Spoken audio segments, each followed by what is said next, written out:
আমার নবীজি সেই ছোট্ট ঘরে ছিলেন, দরজায় নক করা হলো, ডাকা হলো। আমার নবীজি দরজার সামনে দাঁড়ায় দেখেন টকবগে একজন যুবক, সুন্দর চেহারা কিন্তু রক্তাক্ত অবস্থা, থরথর করে কাঁপতেছে ঠান্ডায়। সে সময় ঠান্ডার কাল ছিল, শীতকাল ছিল। রাসূল বলছেন, ও যুবক তুমি অনেক কষ্ট পাচ্ছ, আমি ভিতরে যাই। ভিতরে চলে গেলেন। দুটা জুব্বা, আমার নবীর ব্যবহৃত দুটা জুব্বা আস্তে করে হাতের মধ্যে নিয়ে এসে বলছেন গায়ে দাও। গায়ে দেওয়ার সঙ্গে সঙ্গে রাসূল বলছেন, কি হয়েছে তোমার বলো। সব খুলে মেলে শোনার পরে নবীজিও তার চক্ষু বেয়ে টপ টপ করে পানি পড়ছে। হারে ইমানটাকে বেঁচে রাখার জন্য আব্দুল্লাহ কেমন করে দুনিয়াটা বিক্রি করে দিল, জোরে কোন সুবহানাল্লাহ। সব থুয়ে চলে আসছেন। রাসূল বলছেন, আব্দুল্লাহ তুমি আমার কাছে কিছু চাও না কি বলো। হুজুর আমার দুনিয়ার কিচ্ছু চাওয়ার নাই, কি চাওয়ার বলো। আপনি আমার জন্য দোয়া করেন, আমি যেন শহীদ হতে পারি। আমার নবীজি দুহাত উঁচু করে আল্লাহর দরবারে বলছেন, আল্লাহ আমার আব্দুল্লাহর জান এবং মালকে কাফের বেঈমানদের জন্য হারাম করে দাও। এই দোয়াটা যখন করলেন আব্দুল্লাহর মন খারাপ হয়ে গেছে। আব্দুল্লাহ বলছেন, হুজুর আমি দোয়া চাইলাম কি, আপনি দোয়া করলেন কি, আমার তো মন ভালো নাই।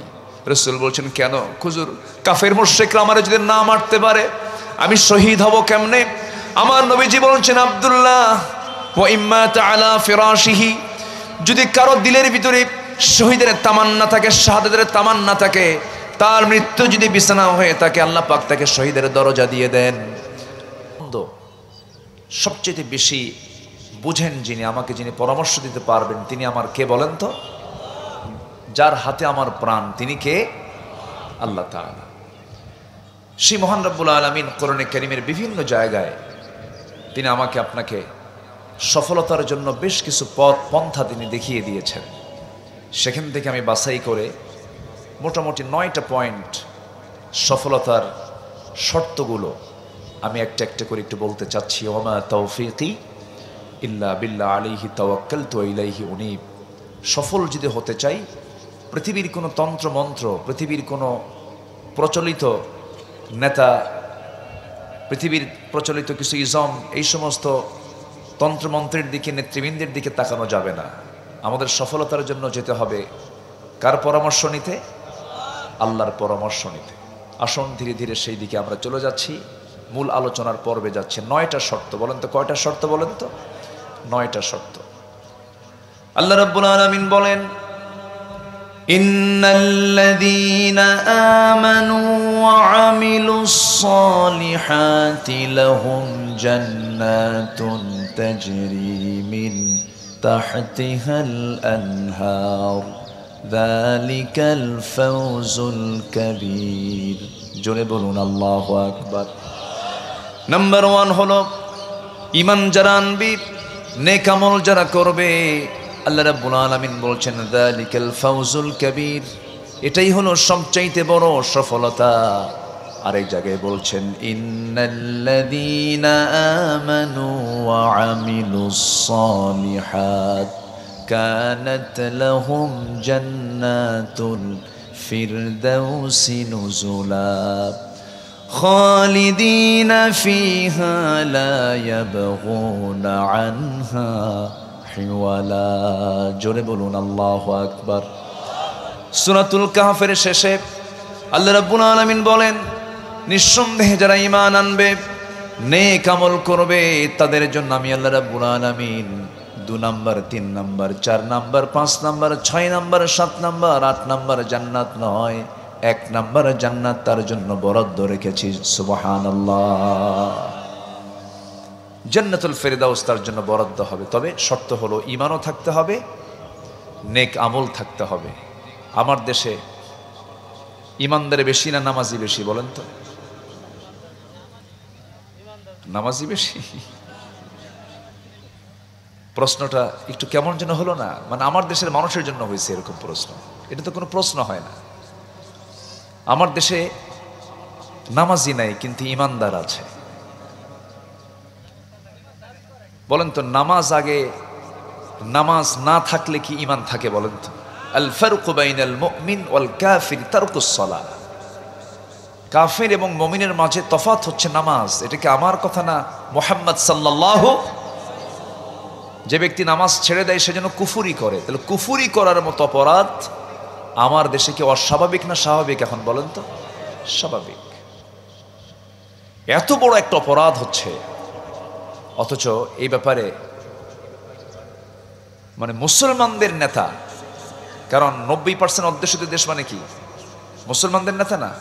তাহলে মুসলমানদের নেতা যারা, তাদের যদি হেডেক না থাকে যে এই জাতি কুফুরির মতো কাজ, জাহান্নামে যাওয়ার 1 নম্বর কারণ নামাজ ছেড়ে দেওয়া, এত বড় একটা অপরাধ হচ্ছে, এটা নিয়ে এই সমস্ত প্রচলিত নেতৃবৃন্দের কোনো হেডেক নেই। 54 বছরে কেউ আজ পর্যন্ত পার্লামেন্টে সুদের আইন পাশ করলেও, মদের আইন পাশ করলেও, জেনার আইন পাশ করলেও এ পর্যন্ত একজনও যারা সরকার গঠন করেছিলেন কেউ নামাজের বিলটা আনতে পারেন নাই। আনবেন কেমনে? নিজেই তো নামাজ পড়েন না। মদের বিল কেন পাশ করবে না? মদের বোতল নিয়ে তারাই তো বসে থাকে। সম্মানিত ভাইয়েরা, আমরা সব তো দেখলাম, সব দেখা মোটামুটি তো শেষই করেছি। 54 বছর তো কম না, এক শতাব্দীর অর্ধেক টাইমটা পার করেছি। চলে গেল 8 বছর, কেউ 9, কেউ 16 বছর, কেউ 25 বছর, সব তো দেখা শেষ। আমরা আগামীর বাংলাদেশকে দেখতে চাই কোরআনের বাংলাদেশ। আপত্তি আছে নাকি আপনাদের? আপত্তি আছে কারো? আল্লাহ কবুল করুন। আচ্ছা, কোরআন, এই যে কোরআনটা, এই কোরআনটা আপনার বাড়িতে যদি আপনি কোথাও রাখেন, এই কিতাবের উপরে যদি আরেকটা কিতাব কেউ রাখে, ধরেন শরৎচন্দ্রের একটা বই রাখলো, এরপরে বঙ্কিমচন্দ্রের একটা বই রাখলো, অথবা বাংলা বই, ইংরেজি বই রাখলো, আপনি কি এটা মানবেন? কেন মানবেন না? কোরআন সবার উপরে থাকবে, এটার নিচে থাকবে সব। এটা মানায় না। সাধারণ অর্থে বলছি, জাস্ট একটা কমন সেন্সে বলছি, তাহলে কোরআনটা যদি আপনার চোখে মনে হয় যে এটার উপরে যদি আরেকটা বই, রবীন্দ্রনাথের, বঙ্কিমচন্দ্রের অথবা কোনো প্রচলিত কোনো বই যদি এর উপরে রাখি, এটা মানানসই হয় না, এটা আমরা মানবো না। না, নিচে রেখে দাও, কোরআন সবার উপরে থাকবে। অথচ এই সংবিধানটা আজকে আমার দেশে এত নিচে পড়েছে যে কোরআন নিয়ে কথা বলার কারণে বিগত 16 বছর আলেমদের বিরুদ্ধে জঙ্গিবাদের তকমা লাগায় দিয়েছিল। আইন তো দূরের কথা। তাহলে কোরআন যেহেতু সব কিতাবের উপরে আমরা রাখতে পছন্দ করি, বিশ্বাস করি, সেই কোরআনকে আমরা আমার দেশের পার্লামেন্টেও কোরআনকে পৌঁছা দিতে চাই। সবাই রাজি আছেন তো ইনশাআল্লাহ? আল্লাহ কবুল করুন, জোরে বলি আমিন। এখন পার্লামেন্টে কোরআন যদি আপনি নিতে চান, তাহলে বেনামাজি দরকার না নামাজি দরকার? না মমতাজ মার্ক এমপি দরকার? ছিল না মমতাজ? ছিল না? মাঝে মাঝে গান শোনেন না আপনারা? কি সুন্দর করে গান গাইতো। মেয়ে মানুষ তো পাম শুনলে একটু তেল মারলে খুব খুশি হয়। মেয়েদেরকে তেল মারলে, যত তেল মারবেন তত খুশি হয়। কিন্তু পুরুষকে যদি আপনি একটু তেল মারতে যান, তখন বলবে ওর মতলব কি দেখতো, ও তো তেল মারে কেন? এই 16 বছরে শুধু আমরা তেল মারাই দেখেছি। সংসদকে আমরা কার্যকর কোনো পরিবেশ সংসদে আমরা দেখিনি। আমরা সামনে একটি সুন্দর পরিবেশ আল্লাহ দিয়েছেন আমাদের জন্য, একটা সুযোগ আল্লাহ পাক দিয়েছেন। এই সুযোগকে আমরা কাজে লাগাবো, জোরে বলি ইনশাআল্লাহ। আপনারা কি মনে করছেন আমি রাজনৈতিকভাবে কথা বলছি? না, আমাকে আপনাকে সেই কথাগুলো শুনতে হবে, বলতে হবে যে সময় যেটা দরকার। শীতের ভিতরে যদি আপনি খালি গায়ে থাকেন, কি ঠান্ডা লাগবে না? আর গরমে যদি চাদর গাইতে থাকেন, মানুষ কি বলবে? সুস্থ মানুষ। যে সময় যে পোশাক, যে সময় যে আলোচনা, সেটাই তো হওয়া উচিত। আমার নবীজির জুমার খুতবার সময়, নবীজি নরম মানুষ ছিলেন, বিনয়ী মানুষ ছিলেন, কিন্তু জুমার খুতবার সময় আমার নবীজির চক্ষু লাল হয়ে যেত। খুতবাতুন নারিয়া, অগ্নি ঝরনা বক্তৃতা তিনি দিতেন জুমার খুতবায়, তিনি ব্রিফ করতেন জুমার খুতবায়। তাহলে আমাদের আলোচনা সেইভাবেই হওয়া উচিত যেটা সামাজিক প্রেক্ষাপটে সেই সময় প্রয়োজন, ঠিক কিনা বলেন? সম্মানিত ভাইয়েরা, সম্মানিত বন্ধুগণ, কিছু ফতুয়া আসবে। ফতুয়া আসে আমার দেশে, এরকম কিছু ফতুয়ার জন্য একটা ডিপো আছে। ডিপো বুঝলেন কি? ফতুয়ার কিছু ডিপো থাকে। আমি আমার ভাষায় বলি, আর হলো ফতুয়া সন্ত্রাস। এরা ফতুয়া সন্ত্রাসী করে বেড়ায়, নির্বাচন আসলেই বলে গণতন্ত্র হারাম, কিন্তু দেশের টাকা দিয়ে ওরা চলে, আবার দেশের সমস্ত সুযোগ সুবিধা গ্রহণ করে, সমস্ত মানে রাষ্ট্রের যত সুযোগ সুবিধা সব গ্রহণ করে, আবার বলে গণতন্ত্র হারাম, নির্বাচন হারাম, এটা হারাম, ওটা হারাম। ওদের একটা কিতাবের নামই আছে কিতাবুল হারাম। কিতাবুল কি? হারাম। এটা আবার কি আসে? ও, আমাকে দেখছে আমি কেমন আছি, রেকর্ড করছে। আপনারা ওই দিকে নজর না দিয়ে আমার দিকে একটু তাকান, আমি আবার মনোযোগ হারিয়ে ফেলব। ওটা ড্রোন। এই ড্রোনটা আবিষ্কার হয়েছে আল্লাহ পাকের একটা মখলুক, একটা সৃষ্টি থেকে, মশা থেকে। বলেন আলহামদুলিল্লাহ। মশাটা কেন বললাম? আমার ফ্যামিলি এখন মশার কামড়ে আক্রান্ত। আমার ফ্যামিলিতে এখন 3 জন, আমার 2টা মেয়ে এবং আমার ওয়াইফ সহ, এই মোট 3 জন, তারা ডেঙ্গুতে আক্রান্ত হয়েছে। ঢাকাতে এই মশার উপদ্রবটা এখন গোটা দেশেই ছড়িয়ে পড়েছে। একটু দোয়া করেন আল্লাহ যেন সিহাতে কুল্লিয়া দান করেন। জোরে বলি আমিন। আল্লাহ পাক কি মশার উদাহরণ কোরআনে দেন নাই? দিয়েছেন কিনা বলেন? দেখুন তো, এই ড্রোন এসে আমার ওয়াজটা পাল্টায় দিন, সরাই দেন। তো সম্মানিত ভাইয়েরা, এই মশাটা আল্লাহ রাব্বুল আলামিন সৃষ্টি করেছেন। কেন সৃষ্টি করেছেন? কাফেররা বলল মাযা আরাদাল্লাহু বিহাদা মাসালা। কাফেররা বলল তোমার আল্লাহর কাজ নাই, কাম নাই, মশার উদাহরণ কোরআনে দেওয়া লাগে? কোরআন তো একটা ধর্মীয় কিতাব, এই কিতাবের মধ্যে আবার মশার নাম কেন আসলো? ধরে ফেললো। কিন্তু আজকে দেখেন, এই যে ড্রোনটা আবিষ্কার হয়েছে, মশার চোখ সাধারণ কোনো চোখ নয়, এটা অত্যন্ত জটিল গঠনের কম্পাউন্ড আই, যেখানে শতাধিক ক্ষুদ্র লেন্স একসঙ্গে কাজ করে। এই জন্য সে চতুর্দিকে একসঙ্গে দেখতেও পারে। আজকের আধুনিক বিজ্ঞান ঠিক একই টেকনোলজি ব্যবহার করেছে। ডিফেন্স ড্রোন, সেলফ ড্রাইভিং কার, রোবোটিক ভিশন সিস্টেম। এই প্রকৃতির এক ক্ষুদ্র সৃষ্টি হয়ে উঠেছে প্রযুক্তির বিশাল বড় একটা মাধ্যম। আল্লাহু আকবার বলেন। ছোট্ট একটা মশা, আল্লাহ 1500 বছর আগে বলেছেন। এরপরে রোগীকে যে ইনজেকশন দেওয়া হয়, সিরিঞ্জ, এই সিরিঞ্জ, উন্নত একটা সিরিঞ্জের নাম হলো মসকিউটো ইন্সপায়ার্ড সিরিঞ্জ, যা এই মশাকে রিসার্চ করে বের হয়েছে। মশার সামনে ও যখন হুলটা ফুটায়, হুলটা কি খুব বেশি মোটা? চিকন, চোখে পড়ার মতো নয়, এত চিকন একটা হুল, সুর, এটাকে সুর বলা হয়। এর মধ্যে আছে 6টা ডিপার্টমেন্ট, 6টা অংশ আছে।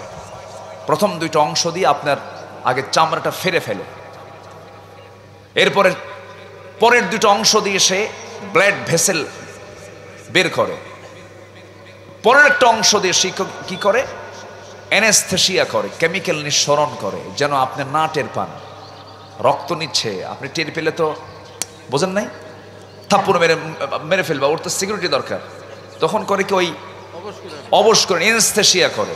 অ্যানেস্থেসিয়া করার পরে লাস্ট অংশ দিয়ে, 6ষ্ঠ নম্বর অংশ দিয়ে, ওই নেডেলের, ওই সূচের, সিরিঞ্জের সর্বশেষ অংশ দিয়ে সে আস্তে আস্তে করে চতুর্দিকে তাকায়, ড্রোন চোখ দিয়ে, বোঝেন নাই, চতুর্দিকে তাকায়, আস্তে আস্তে করে সেই রক্তগুলো শুষে নিয়ে সেখান থেকে আস্তে করে চলে যাওয়ার মিনিট 20 পর আপনি টের পান যেখানে চুলকায় কি মশা কামড় মারছে।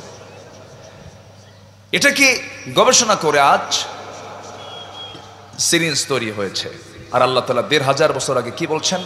আল্লাহ রাব্বুল আলামিন বলেন, ইন্নাল্লাহা লা ইস্তাহি আন ইয়াদরিবা মাসালাম মা বাউদাতান ফামা ফাওকাহা فأما الذين آمنوا فيعلمون أنه الحق من ربهم وأما الذين كفروا فيقولون ماذا أراد الله بهذا مثلا يضل به كثيرا ويهدي به كثيرا وما يضل به إلا الفاسقين جنبلون الله أكبر سورة البقرة আয়াত নাম্বার 22 আল্লাহ রাব্বুল আলামিন লজ্জাবোধ করেন না মশা ততপেক্ষা কোনো কিছুর উপমা দিয়ে তিনি লজ্জা পান না, কারণ এই উপমার মধ্যে রয়েছে কিছু সংখ্যক লোকের জন্য হেদায়েত রয়েছে, আর ফাসেকরা এর থেকে কোনো প্রকার উপকার পাবে না, এটাই তো স্বাভাবিক। আমার বন্ধুগণ, আজ থেকে 1500 বছর আগে মশার কথা কোরআনে বললেন, মশা নিয়ে গবেষণা এখন আছে না নাই? পৃথিবীতে মশার দেহে যে মেশিনটা লাগানো আছে, মশার দেহে একটা মেশিন আছে, ছোট্ট একটা প্রাণী, ও প্রতি সেকেন্ডে তার যে পাখা আছে, দুটা পাখা, এই পাখা যে ঝাপটান মারে প্রতি সেকেন্ডে তার পরিমাণ হলো 400 থেকে 500 বার। কেউ তো সুবহানাল্লাহ বললেন না। আজ পর্যন্ত মশার দেহে যে মেশিনটা আছে, এমন দ্রুতগামী মেশিন আজ পর্যন্ত পৃথিবীতে আবিষ্কারই হয় নাই।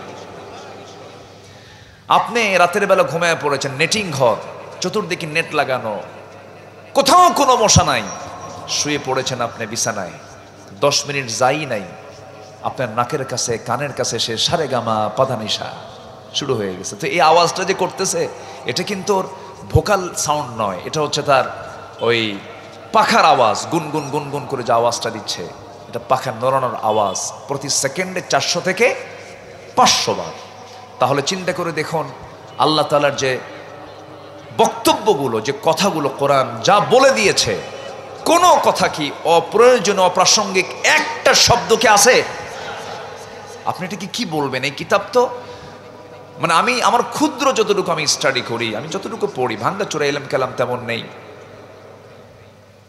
পৃথিবীতে যত আশ্চর্য আমরা যা কিছু দেখি, আকাশ, সূর্য, ভূমণ্ডল, নভমণ্ডল, সমুদ্র, আপনি কি দেখবেন, যা দেখেন না কেন, যতই আশ্চর্য হন না কেন, কোরআন যদি কেউ একটু ডিপলি দেখে, এর চাইতে আশ্চর্যের কিতাব পৃথিবীতে আর দ্বিতীয়টা কিছু নাই। যেরকম সুবহানাল্লাহ। আসলে যারা বিরোধিতা করে তারা না পড়ে, না বুঝে, না জেনে বিরোধিতা করে। এই জন্য আল্লাহ পাক প্রথম ওহিটা দিয়েছেন পড়ার কথা, ইকরা, পড়ো। কার নামে? আসতে বলবেন না, কার নামে? আমি বাইরের কিছু দেশে সফর করেছি, গাড়িতে উঠলেও মানুষ পড়ে, একটা বই নিয়ে থাকে, সফরে থাকলেও বই নিয়ে থাকে। কিন্তু আমার দেশের মানুষের ভিতরে একটু পড়ার অভ্যাসটা একটু কম। আমি কি ভুল বললাম? ভুল বললাম? ওর চেয়ে আমার দাদিরাই বেশি পড়েছেন এক সময়। দাদিরা প্রত্যেকটা দিন আমি দেখতাম আমার দাদিকে ফজরের সময় নামাজ পড়ি কোরআন তেলাওয়াত করতেন। সেই তেলাওয়াত কি এখন আছে? আস্তে সেই তেলাওয়াত কি এখন আছে? নাই, নাই।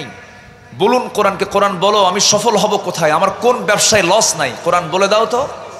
সূরা ফাতির আল্লাহ রাব্বুল আলামিন বলেন, ইন্নাল্লাযীনা ইয়াতলুনা কিতাবাল্লাহ ওয়া আকামুস সালাতা ওয়া আনফাকু মিম্মা রাযাকনাহুম সিররান ওয়া আলানিয়াতান ইয়ারজুনা তিজারাতান লান তাবুর। নিঃসন্দেহে যারা আল্লাহর কালাম তেলাওয়াত করবে, নাম্বার 2 নামাজ যারা কায়েমের সংগ্রাম করবে, নাম্বার 3 হলো যারা গোপনে প্রকাশ্যে আমার পথে যারা খরচ করবে, আশা করা যায় তিজারাতান লান তাবুর, কখনো তাদের ব্যবসায় লস নাই। জোরে বলে সুবহানাল্লাহ। কয়টা কাজ? কারণ কয়টা কাজ? তেলাওয়াত। সেই তেলাওয়াত কি আছে? নাই।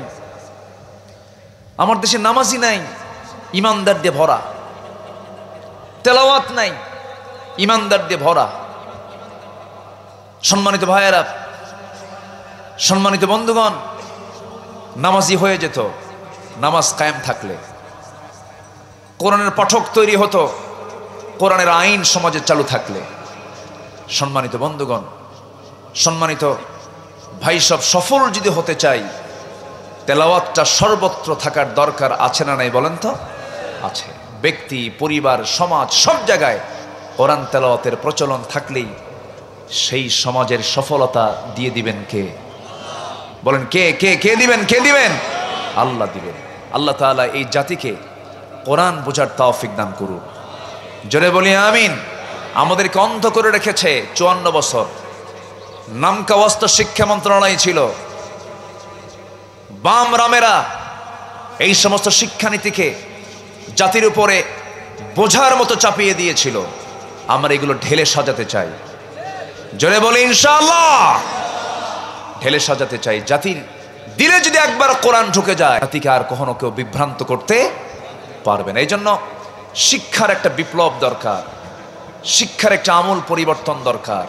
আজকে মাস্টার্স পাস করে কোরআন পড়তে পারে না, বিসিএস ক্যাডার হয়ে মাসলা মাসাইল জানে না। উজুর ফরজ কয়টা? কয় 14টা ফরজ। কয়টা বেশি কইছে?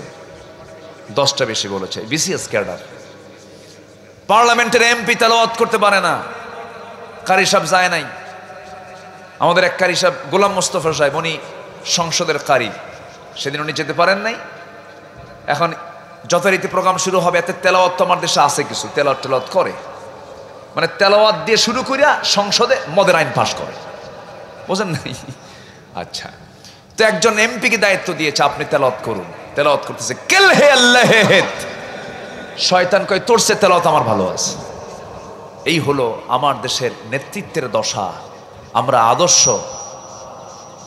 দ্বীন চেতনা লালনকারী এমন নেতৃত্ব আমরা দেশে দেখতে চাই। রাজি আছেন তো ইনশাআল্লাহ? আল্লাহ তাহলে আমরা বিফল হব না সফল হব? সফল হব। সফল হওয়ার জন্য এক নম্বর শর্ত আমি বলেছি অনেক আগে, সেটা হলো ঈমান আনবো, নেক আমল করবো। রাজি আছি তো সবাই? সবাইকে রাজি আছে? আচ্ছা, নেক আমল কি নামাজ বাদ দিয়া? ঈমান আনলে কি করতে হবে? আগে কি করতে হবে? নামাজ। কয় ওয়াক্ত নামাজ বলেন তো? আমাকে এখানকার যিনি দাওয়াত দাতা, যিনি আমাকে দাওয়াত দিয়েছেন, আব্দুল সালাম ভাই, বলেই ফেললাম, উনি আফসোস করে ঢোকা মাত্রই বললেন, হুজুর আমাদের এলাকায় ফজরের মুসল্লি থাকে 3 জন। ফজরের মুসল্লি কয়জন? 3। এটা কি ভালো লক্ষণ বলেন তো? আচ্ছা বলেন তো, একটা গ্রামের মানুষ সবচাইতে সবচেয়ে বেশি সময় থাকে গ্রামের মানুষগুলো কোন সময় বেশি বলেন তো? বাড়িতে বেশি থাকে কোন সময় বলেন? বলেন কোন সময়? ফজর। জোহরে কাজ থাকে, আসরে কাজ থাকে, মাগরিবে, এশার সময়ও কিছু মিসিং থাকে, কিন্তু মিসিং থাকে না, মোটামুটি সবাই বাড়িতে থাকে কোন সময় বলেন তো? ফজর। সবচেয়ে কম মুসল্লি হয় কোন সময়? আমার রাসূল বলেছেন, মুনাফিকরা জোহর পরে, আসর পরে, মাগরিব পরে, এশাও পড়তে পারে কিন্তু ফজর পড়তে পারে না। তাহলে বলুন তো, মুনাফিকদের চেনার উপায় হলো কোন নামাজে হাজির না হওয়া। তাহলে এখন বলেন, এই গ্রামে মানুষ বেশি না মুনাফিক বেশি? আমার কথা নাকি? রাগ করতেছেন আপনারা? হয়তো বলবেন আমি যাওয়ার পর হুজুর তো আমাদের মুনাফিক বানায় দিয়েই গেছে। কিন্তু আপনি সূত্রে আপনি আসেন, একটু যোগে আসেন, যোগ বিয়োগে আসেন, হাদিসের দৃষ্টিকোণ থেকে আসেন, তাহলে আমরা কি মুনাফিক থাকতে চাই?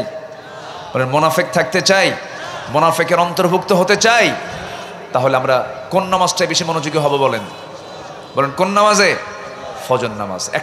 একটা গ্রামকে আপনি আদর্শ গ্রাম তখন বলতে পারবেন যখন সেই গ্রামের জুমার নামাজের মুসল্লির চাইতে ফজর নামাজের মুসল্লি বেশি হবে। বলেন বলেন কোন নামাজের মুসল্লির চাইতে?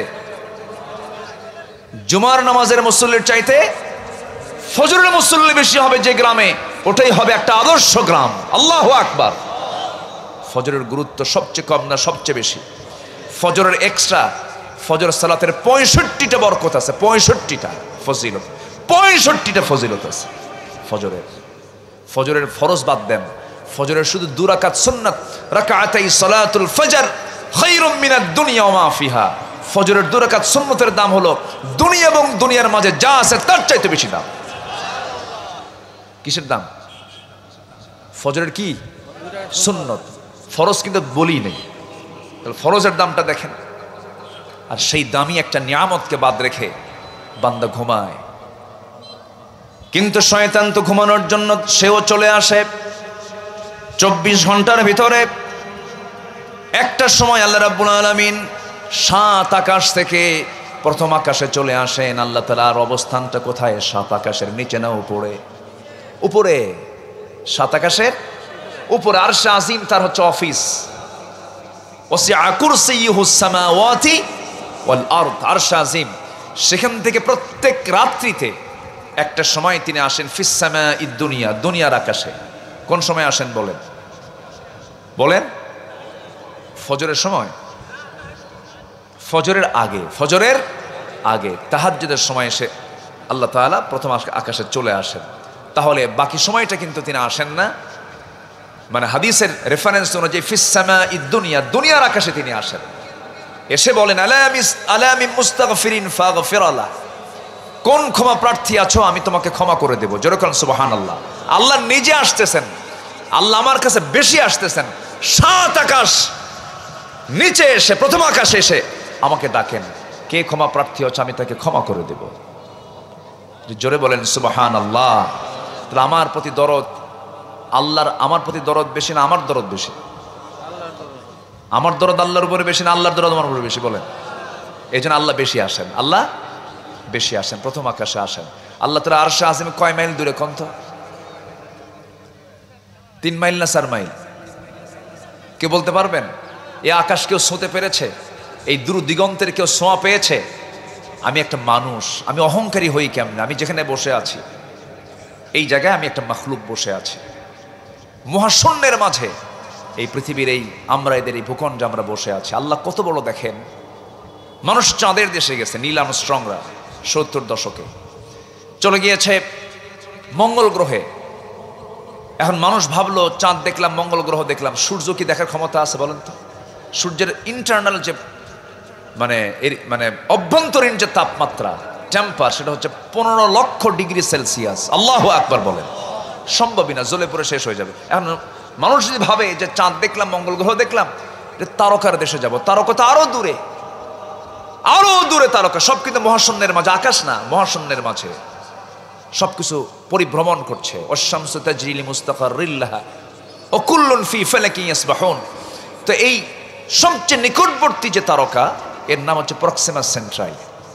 প্রক্সিমা সেন্ট্রাই যদি কেউ যেতে চায়, পৃথিবীর কোনো নর্মাল যানবাহন দিয়ে হবে না, কপ্টার, বিমান এগুলো দিয়ে হবে না, নভোযান লাগবে। ধরুন অ্যাপোলো 11 লেটেস্ট আবিষ্কার, যার গতি হচ্ছে প্রতি ঘন্টায় 39,000 কিলোমিটার। এই বেগে যদি কেউ রওনা দেয়, এই বেগেও যদি কেউ রওনা দেয়, ওই প্রক্সিমা সেন্ট্রাই নামক পৃথিবীর সবচেয়ে নিকটবর্তী তারকার দেশে তার যেতে সময় লাগবে 1,15,000 বছর মাত্র। যাবেন কারা কারা? হাত তোলেন। সম্ভব? বাঁচবেন কয়দিন, যাবেন কোন দিন? এই তারকার দেশ। আল্লাহ বলছেন, বান্দা আমি প্রথম আকাশে এসে আমি তোকে মাফ করার জন্য বসে থাকি। জোরে করুন সুবহানাল্লাহ, জোরে করুন সুবহানাল্লাহ। তাহলে আকাশটা কত দূর, আল্লাহর আরশ আজিম কত দূর? আল্লাহ বলছেন আমি তোকে আরশ আজিমের ছায়ায় জায়গা দিয়ে দেবো, যা। জোরে করুন সুবহানাল্লাহ। 7টা শ্রেণীর মধ্যে তোর নামটা লিখে দে। 7টা শ্রেণীর মধ্যে নামটা লিখে দিলে আমি তোকে নিজে স্পেশাল কেয়ার করে, স্পেশাল ফ্লাইটে করে আমার আরশ আজিমের ছায়ায় তোকে জায়গা দিয়ে দেব। আমরা কি সেই জায়গায় জায়গা নেব? সবাইকে নিতে রাজি আছেন? নামাজ না পড়া, নামাজ পড়তে রাজি আছেন তো ইনশাআল্লাহ? তাহলে আমরা এদের মসজিদ আজকের ফজর কি ফাঁকা থাকবে না ভরবে? দেখেন আওয়াজ কমে গেছে কিন্তু অলরেডি। কি ফাঁকা থাকবে না ভরে যাবে? ভরে যাবে। জোরে বলি ইনশাআল্লাহ। ফজর নামাজ, ফজর বাস্তবায়ন কমিটি একটা করবেন গ্রামে। ফজর নামাজের বাস্তবায়ন কমিটি, ফজর নামাজ বাস্তবায়ন, সালাতুল ফজর বাস্তবায়ন কমিটি করবেন। গ্রামে লিস্ট করবেন যে কারা কারা প্রাপ্তবয়স্ক আছে। কারণ রাসূল তো বলেছেন যে যে বাড়িতে প্রাপ্তবয়স্ক লোক থাকে, নামাজে আসে না, জামাতে হাজির হয় না, আমি রাসূল আমার মনে হয় আমি তার বাড়িতে আগুন লাগায় দেই। হাদিস, আগুন লাগায় দিতাম নারী আর শিশু যদি না থাকতো। তাহলে কমিটির দরকার আছে কিনা? মাতব্বররা শুধু বিড়ি খায় আর দরবার করে। মাতব্বর যারা আছে আমি তাদেরকে দৃষ্টি আকর্ষণ করে বলতে চাই, এইগুলো কাজগুলো করুন। দেখবেন গ্রাম থেকে মাদক চলে গেছে, নেশা চলে গেছে, পর্দাহীনতা চলে গেছে, বেহায়াপনা চলে গেছে। এর জন্য সবার উদ্যোগের দরকার আছে না নাই? আল্লাহ নিজেও বলছেন নামাজের ফলাফল কি? আল্লাহ রাব্বুল আলামিন বলেন, ইন্নাস সালাতা তানহা আনিল ফাহশাই ওয়াল মুনকার ওয়ালাযিকরুল্লাহি আকবার ওয়াল্লাহু ইয়ালামু মা তাসনাউন। জোরে বলুন আল্লাহু আকবার। একমাত্র নামাজ মানুষকে সকল প্রকার ফাহেশা কাজ থেকে, গর্হিত কাজ থেকে, নিন্দনীয় কাজ থেকে বান্দাকে বাঁচাতে পারে। কার বক্তব্য বলেন? আল্লাহর বক্তব্য। নামাজি নাই, ভালো হবেন, ভালো হব আমরা কেমনে? ফজর পড়ব, সবাই রাজি আছেন তো? জোহর পড়ব, রাজি আছেন? আসর পড়ব, রাজি আছেন? 5 ওয়াক্ত নামাজ যে বান্দা নামাজ পড়বে, আল্লাহ রাব্বুল আলামিন তাকে বলেছেন ওই সমস্ত বান্দাগুলোর জন্য আমি আল্লাহ জান্নাতুল ফিরদাউস রেখে দিয়েছি। উলাইকা হুমুল ওয়ারিসুন আল্লাযীনা ইয়ারিসুনাল ফিরদাউসা হুম ফিহা খালিদুন। জোরে বলুন আল্লাহু আকবার। কিন্তু শয়তান কি করে দেখেন? শয়তান ওই ফজরের একটু আগ দিয়ে শেষ রাত্রিতে আপনার কাছে আমার কাছে চলে এসে বারবার ডিস্টার্ব করতে থাকে, ওয়াজ করে, আলাইকা লাইলুন তাবিল, আলাইকা লাইলুন তাবিল, তোমার রাত বড় লম্বা, ঘুমাও ঘুমাও ঘুমাও। এই ওয়াজকার শয়তান কিন্তু ওয়াজ করে, কিন্তু আলাইকা লাইলুন তাবিল, তোমার রাতটা বড় লম্বা, তুমি ঘুমাও। চুলের মধ্যে হাত ঢুকায় দেয় আর বলে তোমার ঘুমটা বড় লম্বা, ঘুমাও। এরকম করে করে সে চেষ্টা করে ফজর থেকে তাকে কেমনে ছুটানো যায়। ওই সময় শয়তান 3টা গিট মেরে চলে যায়। 3টা গিট যদি কেউ ছুটাতে চাও, আমার রাসূল বললেন, ও সাহাবীরা, 3টা গিট যদি কেউ ছুটাতে চাও, 1 নাম্বার গিট ছুটাতে হলে বিছনা থেকে নিজের পিঠটা সরায় দিবা, বসে পড়বা, 1 নাম্বার গিট ছুটে চলে যাবে। ওযু বানায়া নিবা, 2 নাম্বার গিট চলে যাবে। সুন্দর করে তুমি নিয়ত করে মসজিদের দিকে রওনা করে হেঁটে হেঁটে যাবা, কদমে কদমে নেকি হয়ে যাবে। নামাজে দাঁড়াবা, নামাজ শেষ করবা, 24 ঘন্টা একদিন শয়তান তোমার কাছে আসার সাহস পাবে না। জোরে কোন সুবহানাল্লাহ। বুরিকালি উম্মতি ফি বুকুরিহা, আমার উম্মতের বরকতময় সময় হলো সকালবেলা, যার ফজরটা দিয়ে দিন শুরু হয়। আল্লাহর কসম করে বলি, তার চাইতে সুখী মানুষ এই জমিনের দ্বিতীয়টা খুঁজে পাওয়া যাবে না। আল্লাহু আকবার। আমার দিন শুরু হবে কি দিয়া বলেন? আরো জোরে কি দিয়া, কি দিয়া, কি দিয়া? এটাই সবচেয়ে বড় নেক আমল। আল্লাহ কবুল করুন, জোরে বলি আমিন। যুবকরা, বিশেষ করে যুবকদেরকে আমি উদ্দেশ্য করে বলতে চাই, এই গ্রামের যারা যুবক আছো, নামাজ পড়বা। মাহফিলের সঙ্গে সম্পৃক্ত আছে, নামাজ পড়ে না, এরকম অনেক যুবক কমিটি আছে না? মাহফিলের জন্য জান মাল দিয়ে দেয়, হুজুর ফজর পড়ি নাই, লাভ হলো কি বলেন? মানে সব ঠিক আছে, মাথায় টুপি আছে, মুখে দাড়ি আছে, কিন্তু পরনে লুঙ্গি নেই। কাম হবে বলেন তো? আগে লুঙ্গি দরকার না টুপি দরকার? বলেন বলেন, কি দরকার? আগে দাড়ি, মানে মুখে দাড়ি আছে কিন্তু পরনে লুঙ্গি নাই, তাহলে কি কাম হবে বলেন তো? দাড়ির সঙ্গে লুঙ্গি, যদি লুঙ্গি না থাকে দাড়ি কি মানায়? মানায় না। ফরজ আগে, নামাজটা আগে পড়বো আমরা, জোরে বলি ইনশাআল্লাহ। সাফল্যের শর্ত হলো 9টা। 1 নাম্বার চলছে ঈমান। আনতে রাজি আছেন তো সবাই? ঈমান কিন্তু একটা ব্যাপক শব্দের নাম। এটার ব্যাখ্যা, এটার বিশ্লেষণ বহু সময় লেগে যায়। এক কথায়, বান্দার তার নিজের সিদ্ধান্তে চলবে না, বান্দা চলবে কার সিদ্ধান্তে? বান্দা চলবে কার ইচ্ছায়? বান্দা চলবে কার আইনে? আমি আমার মতো করে চলতে পারবো না, তাহলে আমি দাস হলাম না, আমি বান্দা হলাম না, আমি গোলাম হলাম না। গোলামের কাজ মালিকের মতো চলা। গোলামের কাজ কার মতো চলা? আমার মালিক কে? আল্লাহ। আমার মুখ থেকে বলা যাবে না যে শরিয়া আইন মানি না, আমি গোলাম হলাম না, শরিয়া আইনে আমরা বিশ্বাস করি না। এই কথা গোলামের পরিচয় না, এটা হচ্ছে মুশরিকদের পরিচয়, ঠিক কিনা? গোলামের পরিচয় হলো আল্লাহ যা শরিয়া দিয়েছেন এটাই আমি মানি, এটাই হচ্ছে আমার গোলামের পরিচয়। আল্লাহ বোঝার তৌফিক দান করুন, জোরে বলি আমিন। ঈমান এনেছি, ঈমান আনা সহজ, টিকে থাকা কঠিন। নবীর হাতে বায়াত নিয়ে আবিসিনিয়ায় গিয়ে বেঈমান হয়ে মারা গেছে, আছে না এরকম? প্রথম হিজরত করেছে তারা, আমার নবীর আগেই তারা হিজরত করেছেন। মক্কা থেকে রাসূল কিছু টিমকে পাঠায় দিলেন, জাফর আবু তালেব তার চাচাতো ভাই সহ কিছু পাঠায় দিলেন। আবিসিনিয়ায় যাওয়ার পর আবার তারা খ্রিস্টান হয়ে গেছে। নবীর হাতে বায়াত নিয়ে যদি পথচ্যুত হয়ে যায়, এই জন্য আল্লাহর কাছে বলতে হবে, লা তুজিগ কুলুবানা বা'দা ইদ হাদাইতানা ওয়া হাব লানা মিন লাদুনকা রাহমা ইন্নাকা আনতাল ওয়াহ্হাব। আল্লাহ, আমাকে আমার অন্তরে বক্রতা দিও না। ইয়া মুকাল্লিবাল কুলুব সাব্বিত কলবি আলা দীনিক। কত বড় বড় বুজুর্গ পথভ্রষ্ট হয়ে গেছে, ধ্বংস হয়ে গেছে। এই জন্য আল্লাহর কাছে সবসময় চাইতে হবে, আল্লাহ তুমি আমাকে ইস্তেকামাত থাকার তৌফিক দাও। আমার নবীজির জীবনের শেষে কটা দাড়ি পাকতেছিল, সূরা হুদের এক তাফসীরে দেখলাম দাড়ি পাকতেছিল। আমার নবীজি বসে আছেন, আম্মা জান আয়েশা বলেন, ইয়া রাসূলুল্লাহি, আপনার দাড়িগুলো পাকে কেন? আপনি বুড়া হয়ে যাচ্ছেন। আমার রাসূল বলছেন, আয়েশা, একটা আয়াত আমাকে বুড়া বানায় দিয়েছে। কোন আয়াতটা? সূরা হুদের আয়াত, ফাস্তাকিম কামা উমিরতা। হে রাসূল, আপনাকে যে আদেশ করা হয়েছে সেই আদেশের উপরে আপনি অটল থাকেন, ইস্তেকামাত থাকেন, প্রতিষ্ঠিত থাকেন। এই আয়াতটা আমাকে বুড়া বানায় দিয়েছে। আমার বন্ধুগণ, টিকে থাকতে হবে। ঈমান এনেছি, ঈমান নিয়ে আমাকে জিততে হবে, টিকতে হবে, জান্নাত পর্যন্ত যেতে হবে। জান্নাতে গেলে আর কোনো সমস্যা নাই। আল্লাহ রাব্বুল আলামিন এর জন্য হামিম সিজদার মধ্যে বলছেন, ইন্নাল্লাযীনা ক্বালু রাব্বুনাল্লাহু সুম্মা ইসতাকামু তাতানাজ্জালু আলাইহিমুল মালায়েকা আল্লা তাখাফু ওয়া লা তাহজানু وأبشروا بالجنة التي كنتم توعدون ঈমান যারা আনবে, নেক আমল যারা করবে এবং টিকে থাকবে যারা এই পথে, তাদের জন্য আল্লাহ রাব্বুল আলামিন জান্নাতের ওয়াদা করেছেন। যেরকম সুবহানাল্লাহ। সবাইকে জান্নাত পেতে রাজি আছেন নাকি? কয় নাম্বার জান্নাত নেবেন বলেন? কয় নাম্বার জান্নাত নেবেন? বান্দা হতে হবে কয় নাম্বার? 3 নাম্বার ইট কি কেউ 1 নাম্বার ইট এক নাম্বার ইটের দাম দিয়ে কেনে? আমরা হব কয় নাম্বার বান্দা বলেন? 1 নাম্বার। আমরা হব শ্রেষ্ঠ, আমাদের আমলগুলো হবে 1 নাম্বার, কোনো ভেজাল রাখা যাবে না, নির্ভেজাল ঈমান আনতে হবে। আল্লাহ রাব্বুল আলামিন বলেন, ইন্নাল্লাযীনা আমানু ওয়া লাম ইয়ালবিসু ঈমানাহুম বিযুলমিন উলাইকা লাহুমুল আমনু ওয়া হুম মুহতাদুন।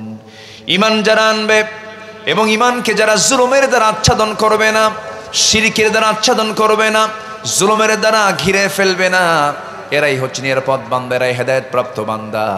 এই জন্য আমরা ঈমানকে লালন করব সবার আগে। জোরে বলি ইনশাআল্লাহ। একজন সাহাবীর কথা মনে হয়ে গেল।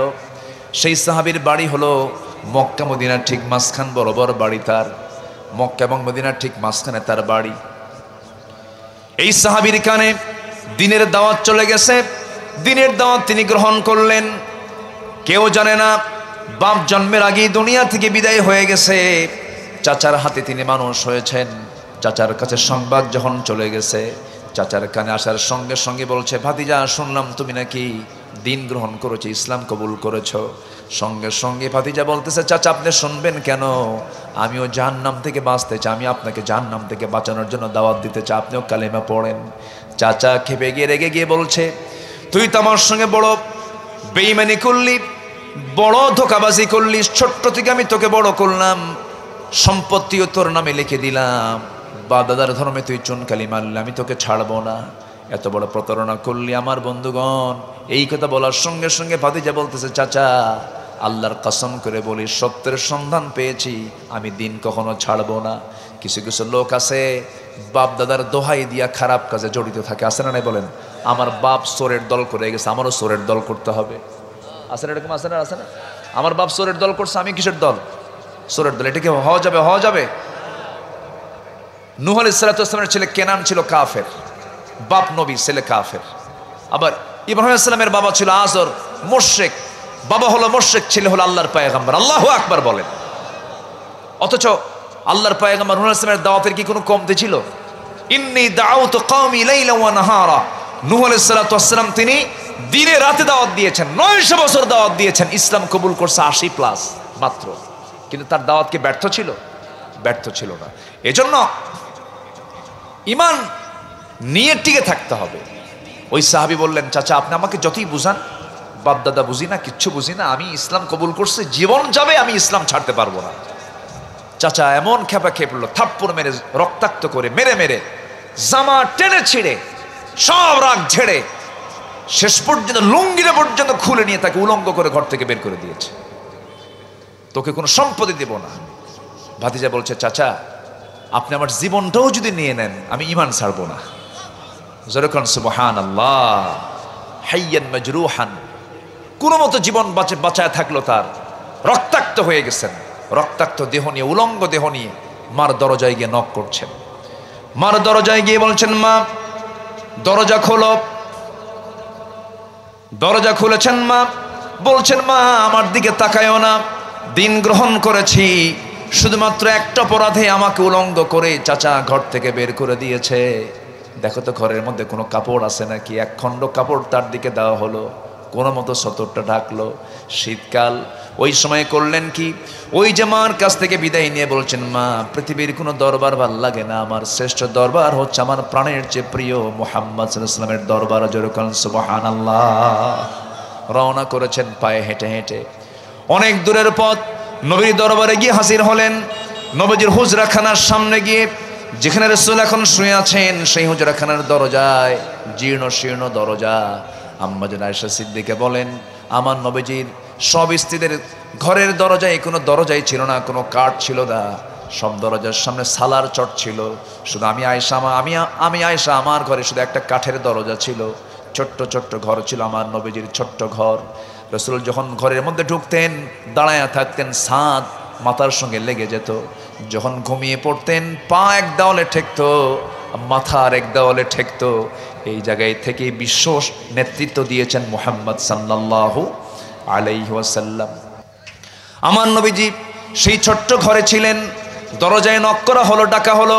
আমার নবীজি দরজার সামনে দাঁড়ায় দেখেন টকবগে একজন যুবক, সুন্দর চেহারা কিন্তু রক্তাক্ত অবস্থা, থরথর করে কাঁপতেছে ঠান্ডায়। সে সময় ঠান্ডার কাল ছিল, শীতকাল ছিল।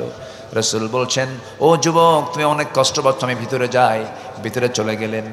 দুটা জুব্বা, আমার নবীর ব্যবহৃত দুটা জুব্বা আস্তে করে হাতের মধ্যে নিয়ে এসে বলছেন গায়ে দাও। গায়ে দেওয়ার সঙ্গে সঙ্গে রাসূল বলছেন, কি হয়েছে তোমার বলো। সব খুলে মেলে শোনার পরে নবীজিও তার চক্ষু বেয়ে টপ টপ করে পানি পড়ছে। হারে ইমানটাকে বেঁচে রাখার জন্য আব্দুল্লাহ কেমন করে দুনিয়াটা বিক্রি করে দিল, জোরে কোন সুবহানাল্লাহ। সব থুয়ে চলে আসছেন। রাসূল বলছেন, আব্দুল্লাহ তুমি আমার কাছে কিছু চাও না কি বলো। হুজুর আমার দুনিয়ার কিচ্ছু চাওয়ার নাই, কি চাওয়ার বলো। আপনি আমার জন্য দোয়া করেন আমি যেন শহীদ হতে পারি। আমার নবীজি দুহাত উঁচু করে আল্লাহর দরবারে বলছেন, আল্লাহ আমার আব্দুল্লাহর জান এবং মালকে কাফের বেঈমানদের জন্য হারাম করে দাও। এই দোয়াটা যখন করলেন আব্দুল্লাহর মন খারাপ হয়ে গেছে। আব্দুল্লাহ বলছেন, হুজুর আমি দোয়া চাইলাম কি, আপনি দোয়া করলেন কি, আমার তো মন ভালো নাই। রাসূল বলছেন, কেন। হুজুর কাফের মুশরিকরা আমারে যদি না মারতে পারে আমি শহীদ হব কেমনে। আমার নবীজি বলছেন, আব্দুল্লাহ ওয়া ইম্মা তাআলা ফিরাশিহি, যদি কারো দিলের ভিতরে শহীদের তামান্না থাকে, শাহাদাতের তামান্না থাকে, তার মৃত্যু যদি বিছানা হয়ে থাকে আল্লাহ পাক তাকে শহীদের দরজা দিয়ে দেন। পৃথিবীর সবচাইতে বড় একজন যোদ্ধা ছিলেন খালিদ বিন ওয়ালিদ রাদিয়াল্লাহু তাআলা আনহু। 250 যুদ্ধ করেছেন। কত যুদ্ধ? 250 যুদ্ধ করেছেন, কিন্তু কোনোদিন তার শরীর থেকে এক চুল পরিমাণ রক্ত কোনো যুদ্ধে বের হয় নাই। 250 যুদ্ধে তিনি অংশগ্রহণ করার পরে যখন তিনি খলিফা ওমর ফারুকের শাসনামলে যখন মারা যাচ্ছিলেন আফসোস করছেন, আহারে, বলছেন, আহারে কত বন্ধু আমার যুদ্ধে গেল, খন্দকে গেল, হুনাইনে গেল, এত যুদ্ধ, মুতার যুদ্ধে গেল, কত বন্ধু শহীদ হয়ে জান্নাতে চলে গেছে। আর আজকে খালিদ বিন ওয়ালিদ বিছানায় কাঁতরাতে কাঁতরাতে মরে যাচ্ছে, শহীদ হতে পারলো না। ওমর ফারুক বলছেন, ওরে আমার খালিদ এমন চিন্তা করো কেন, এমন চিন্তা কেন লালন করো, কারণ তোমার মৃত্যু যদি বিছানা হয়ে থাকে, শহীদি তামান্না থাকলে পরে শহীদের দরজা আল্লাহ পাক বিছানাতেও দিয়ে দেন। যেরকম সুবহানাল্লাহ। আমার রাসূল বলছেন, আব্দুল্লাহ চলে যাও, চলে যাও তুমি। তাকে পাঠায় দিলেন। আমার নবীর ঘরের পাশে একটা চতুর্কোণ বিশিষ্ট ঘর ছিল। আসহাবে সুফা, না খাওয়া সাহাবীরা থাকতেন, পথিকরা থাকতেন, ঘর নাই বাড়ি নাই, তাদের রাসূল দেখতেন, দেখভাল করতেন। হাদিয়া তোফা আসতো, কিছু খাবার দাবার আসতো, তাদের কিনে রাসূল খেতেন। মাসের পর মাস চলে যেত। যুদ্ধ বিধ্বস্ত মদিনা, 9টা বছর 10টা বছর যুদ্ধ করতে হয়েছে, 86টা। খাবার নাই দাবার নাই। আমার নবীজি সারাদিন যুদ্ধলব্ধ মাল, গনিমতের মালগুলো বন্টন করে ঘরের মধ্যে যখন ঢুকতেন, শূন্য হাতে ঢুকতেন। আম্মা জান আয়েশা বলেন, মাসের পরে মাস চলে যেত, আমার নবীজি না খেয়ে থেকেছেন, আমরাও না খেয়ে থেকেছি। চুলায় চুলায় কোনো আগুন জ্বলে নাই, সব যুদ্ধের ক্ষেত্রে ব্যবহার করা হয়েছে। আমার নবীজি ওই মদিনা থেকে একদিন যুদ্ধের জন্য বের হলেন, জিহাদের জন্য বের হলেন। বলছেন, আব্দুল্লাহ কোথায়? হুজুর এই যে। লাব্বাইক ইয়া রাসূলুল্লাহ, চলো যুদ্ধে যাই। ওই প্রিয় সাহাবীকে নিয়ে যুদ্ধে চলে গেলেন। অভিযান শেষ হওয়ার পর সেই জায়গা থেকে ফিরে আসবেন। আসার পথে মদিনার দিকে রওনা দিয়েছেন। এমন সময় এক সাহাবী এসে বলছে, হুজুর আপনার প্রিয় সাহাবী আব্দুল্লাহ হঠাৎ করে অসুস্থ হয়ে প্রচণ্ড জ্বর। রাসূল বলছেন, ভালো করে সেবা করো, খেদমত করো। 3 দিন পরে আমার নবীর কাছে ফাইনাল নিউজ আসলো, হুজুর আব্দুল্লাহ দুনিয়া থেকে বিদায় হয়ে গেছে। আমার নবীজি বলে ফেলেন, সাহাবীরা আমার আব্দুল্লাহর জানাজার আয়োজন করো, কাফনের কাপড় পরাইয়া দাও। আব্দুল্লাহর জানাজা আমি রাসূল নিজে পরাইয়া দেব। আমার নবীজি জানাজায় হাজির হলেন। সাহাবীরা জানাজায় হাজির হয়ে গেছেন। রাসূল জানাজা পড়ালেন। জানাজা পড়ানোর সম্পূর্ণ শেষ করা মাত্র আমার নবীজি কাদা কাদা কণ্ঠে বলছেন, সাহাবী, ও সাহাবীরা আমার আব্দুল্লাহর কবরটা কোথায় খনন করেছো? কোথায় তোমরা কোদাল দিয়ে কবরটা খনন করেছো? হুজুর ওই যে পাহাড়ের চিপায়। রাসূল বলছেন, আমাকে নিয়ে যাও তোমরা সেখানে কবরে। আমার নবীজি কবরের সামনে গিয়ে দাঁড়ালেন। আমার নবীদের দু চোখ বিবি টপ টপ করে পানি পড়ছে, কাঁদতেছেন। নবীজির দিল তো খুব নরম ছিল। নবীজি কেঁদে কেঁদে বলছেন, সাহাবীরা আজকে এই কবরের বাসিন্দাকে কবরে রাখার জন্য আমি কাউকে দায়িত্ব দেব না, আমি রাসূল নিজে আমার হাতে আমি আমার আব্দুল্লাহকে দাফন করব। আমার নবীজি নিজে নামলেন, নামার পরে বলছেন আবু বকরের ডান পাশে আসো, ওমর আমার বাম পাশে আসো।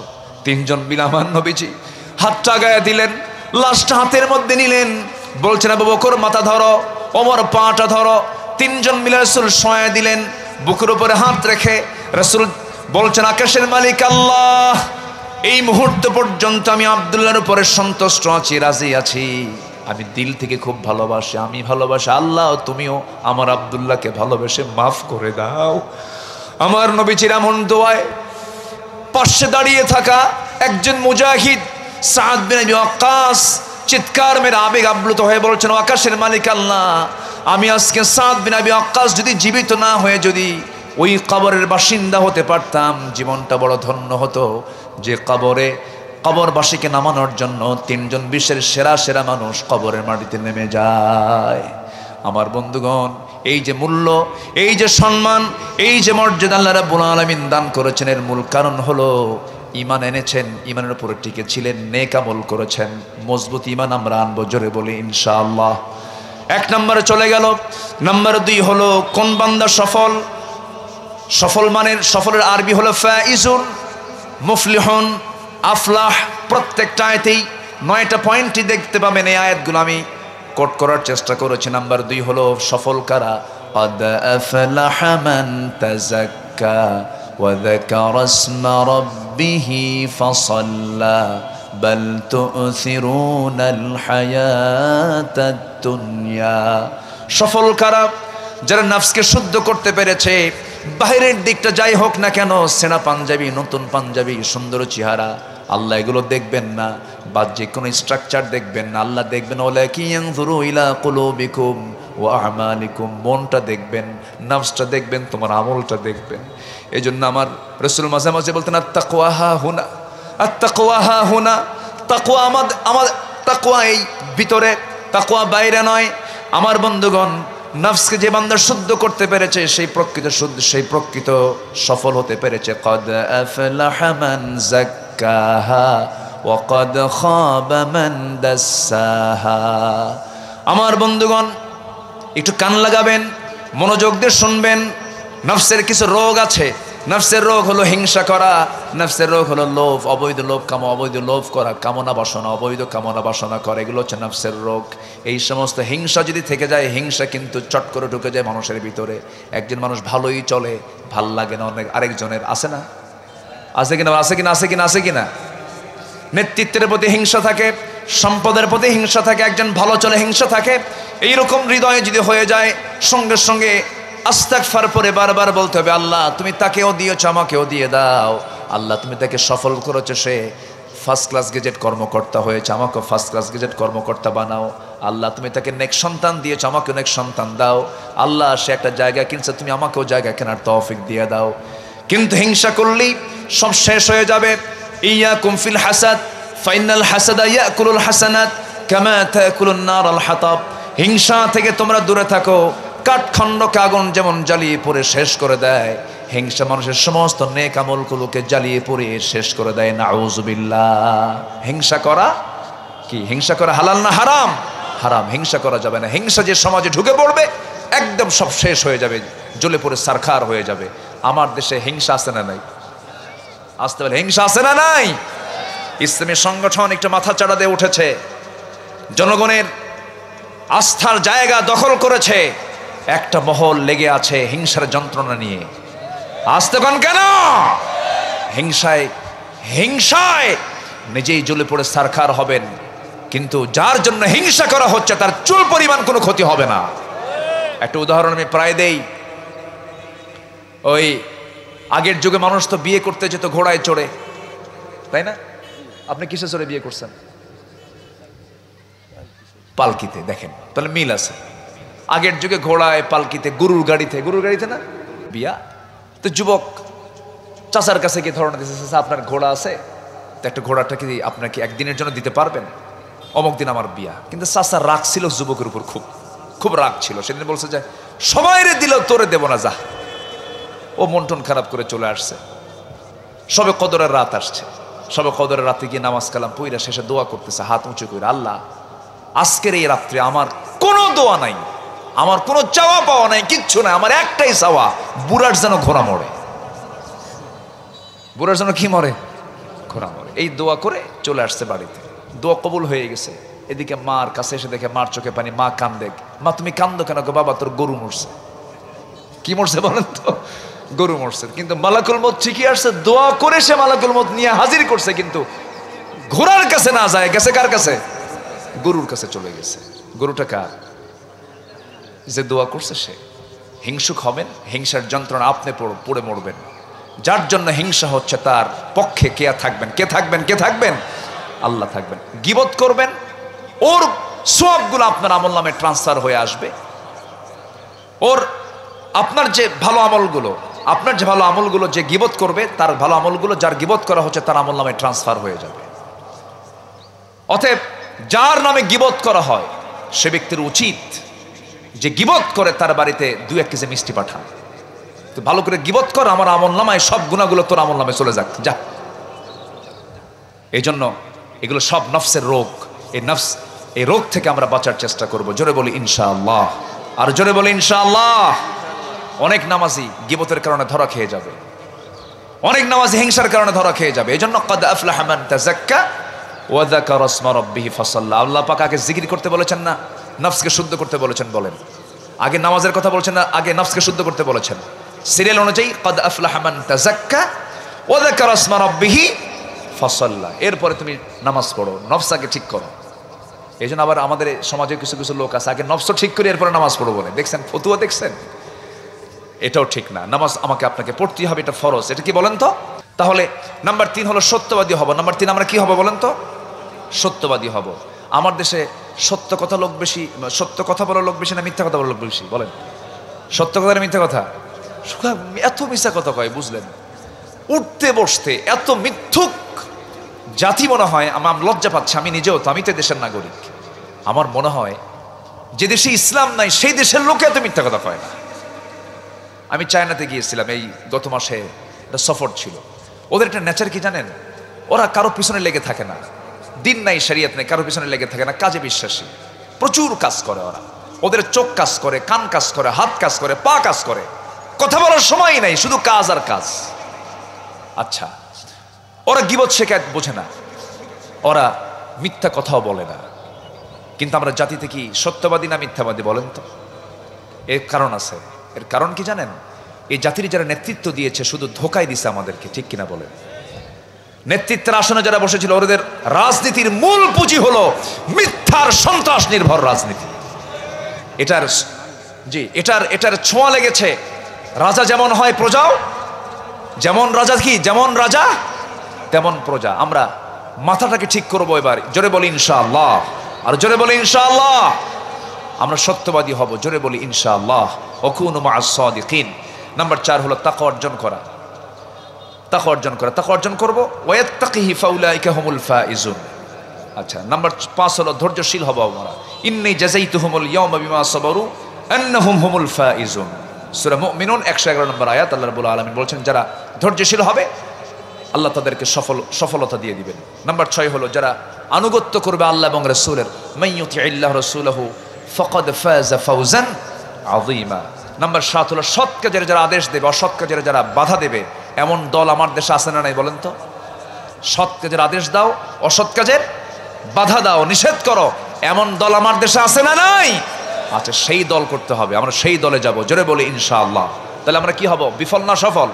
আল্লাহ রাব্বুল আলামিন বলেন ওয়ালতাকুম মিনকুম উম্মাতুন ইয়াদউনা ইলাল খায়রি ওয়া ইয়া'মুরুনা বিল মা'রুফি ওয়া ইয়ানহাউনা আনিল মুনকার ওয়া উলাইকা হুমুল মুফলিহুন। জোরে বলুন আল্লাহু আকবার।